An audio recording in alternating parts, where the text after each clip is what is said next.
రంగారెడ్డి జిల్లా షాద్నగర్ ప్రభుత్వ ఆసుపత్రిలో విధులు నిర్వహిస్తున్న డాక్టర్ సుప్రజపై పలు ఫిర్యాదులు రావడంతో రాష్ట్ర వైద్య విధాన పరిషత్ కమిషనర్ ఆదేశాలతో కమిటీ సభ్యులు విచారణ చేపట్టారు. ఆసుపత్రిని తనిఖీ చేసిన కమిటీ సభ్యులు అనంతరం డాక్టర్పై వచ్చిన ఫిర్యాదులపై అడిగి తెలుసుకున్నారు.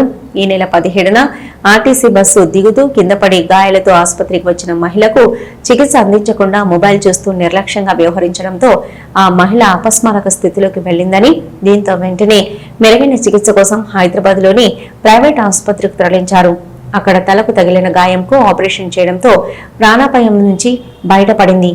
అనంతరం ఆ మహిళా బంధువులు వైద్య విధాన పరిషత్ కమిషనర్ మరియు జిల్లా కలెక్టర్ కు డాక్టర్పై ఆధారాలతో ఫిర్యాదు చేశారు.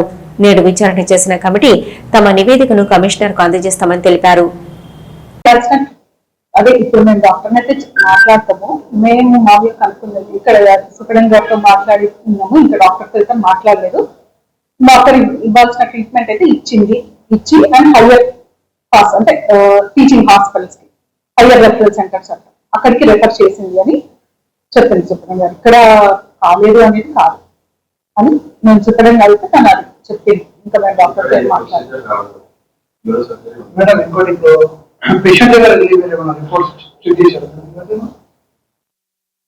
నేను ఈ రోజే వచ్చినాను కదా కమిటీ. పేషెంట్ దగ్గర పోలే, కంప్లైంట్ ఇచ్చిన ఫస్ట్ వీళ్ళందరినీ తీసుకోవాలి స్టేట్మెంట్స్. వీళ్ళందరినీ కంప్లైంట్ ఇచ్చిన సత్యనారాయణ గారు వాళ్ళంతా స్టేట్మెంట్స్ తీసుకొని తర్వాత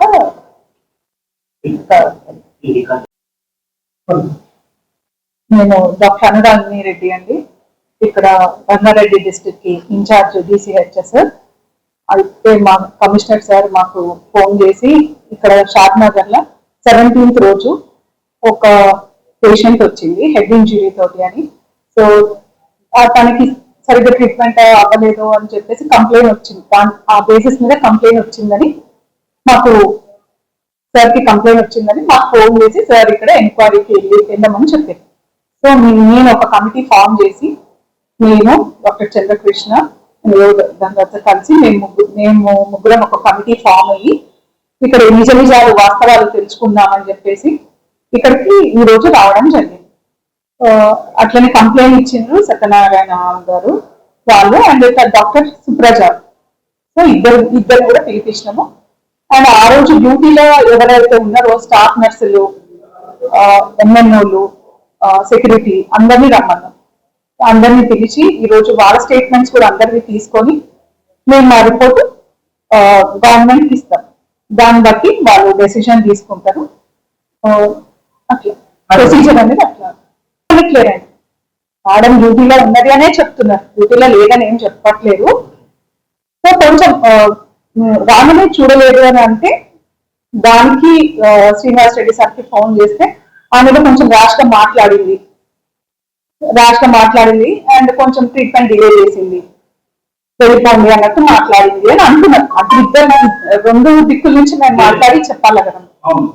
సో ఆయన ఇంకా మేము డాక్టర్ కి తీసుకోలేదు, డాక్టర్ స్టేట్మెంట్ అవన్నీ ఇంకా మేము ఏం రికార్డ్ చేసుకోలేదు. ఆయన ఇచ్చిన కంప్లైంట్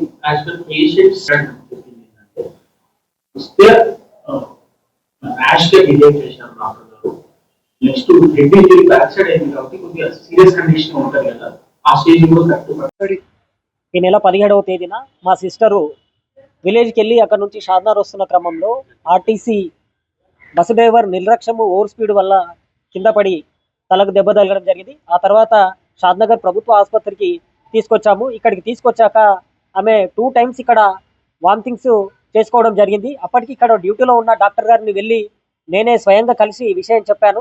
అయినా కూడా ఆమె నెగ్లిజెన్సీగా వ్యవహరించడం, సెల్ ఫోన్ మాట్లాడడం, ఇంత నిర్లక్ష్యంగా వ్యవహరిస్తున్నారని మళ్ళీ వెళ్ళి అడిగితే నా మీదనే అవమానకరంగా మాట్లాడే విధంగా చేయడం. ఆ తర్వాత తను వామిటింగ్ చేసుకుంటే నోట్లో నుంచి బ్లడ్ వస్తే అనుమానం వచ్చి మేమే సిటీ స్కాన్ చేయించడం జరిగింది. ఆ సిటీ స్కాన్ చేయించిన తర్వాత ఆమెకు మొత్తం తలలో ఒక సైడ్ క్రాక్ రావడం, మరో సైడు బ్లడ్ క్లాట్ కావడం. ఆ తర్వాత మేము హైదరాబాద్ ప్రైవేట్ హాస్పిటల్కి తీసుకెళ్లి ఆమెకు ట్రీట్మెంట్ అందించడం. ఆమెకు 2 చిన్న పిల్లలు ఉన్నారు. పూర్తిగా అపస్మారక స్థితిలోకి కోమాలోకి వెళ్ళే పరిస్థితులు ఆమెకు అక్కడి వైద్యులు సర్జరీ చేసి ప్రాణాపాయ స్థితి నుంచి బయటపడేశారు. ఇక్కడున్న ప్రభుత్వ ఆసుపత్రుల్లో ఎలాంటి సౌకర్యాలు లేకపోవడం ఒకటైతే, పేద ప్రజలే ప్రభుత్వ ఆసుపత్రికి వస్తుంటారు. ఆ పేద ప్రజల పైన ఈ వైద్యులు మాత్రం చాలా నిర్లక్ష్యంగా, అవమానకరంగా, అసలు బెదిరింపులకు పాల్పడుతున్న దుస్థితి ప్రభుత్వ ఆసుపత్రిలో నెలకొంది. కాబట్టి ఇలాంటి వైద్యుల పైన చర్యలు తీసుకొని ప్రభుత్వ ఆసుపత్రికి వచ్చే రోగులకు మెరుగైన సౌకర్యాలు కల్పించాలని, ఇది నా ఒక్కడి సమస్యనే కాదు, పేద ప్రజలు అనుభవిస్తున్న పరిస్థితి నెలకొంది. కాబట్టి ప్రభుత్వము, వైద్య శాఖ అధికారులు స్పందించి మెరుగైన సౌకర్యాలు కల్పించాలని డిమాండ్ చేస్తా ఉన్నాం. నేను ఇప్పటికే తెలంగాణ వైద్య విధాన పరిషత్ కమిషనర్ డాక్టర్ అజయ్ కుమార్ గారికి, రంగారెడ్డి జిల్లా కలెక్టర్ గారికి, ఇక్కడ ఉన్న సూపరింటెండెంట్ గారికి ఫిర్యాదు చేయడం జరిగింది. ఆ ఫిర్యాదు పైన స్పందించిన అధికారులు ఇక్కడికి రావడం జరిగింది, విచారణ చేశారు. విచారణలో ఆ రోజు 17వ తేదీ రోజు ఇక్కడ ఏం జరిగిందో అది స్పష్టంగా కూడా నేను వాళ్ళకు ఆధారాలతో సహా చూపించాను. పూర్తి స్థాయిలో నిష్పక్షపాతంగా విచారణ జరిపి ఎవరైతే నిర్లక్ష్యంగా వ్యవహరించారో ఆ వైద్యులపైన చర్యలు తీసుకోవాలని నేను డిమాండ్ చేస్తా ఉన్నాను.